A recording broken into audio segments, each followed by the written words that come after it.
back and see us. We have 6 more shows today with different songs in each set. So come back and see Voice of Liberty. We want to leave you with this last song, and I want to set it up with a story. Back in 1814, America was still fighting the War of 1812. There were 2 Americans that were being held aboard a battleship that was anchored in the Baltimore harbor just outside Fort McHenry. Well, the Battle of Baltimore began, and it raged on into the night, and from their vantage point, those 2 Americans could do nothing but watch. They could see Fort McHenry in the distance, and every time a bomb would burst over the fort, they could catch a glimpse of the American flag. They knew that as long as that flag remained flying, the American dream was still alive. Well, the battle ended in the early morning hours, but because of the darkness, the outcome was uncertain.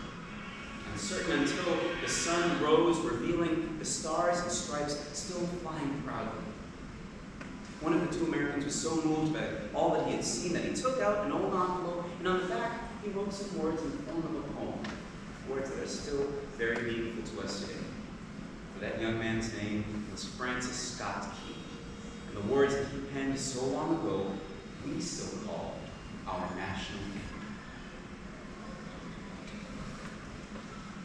Oh, say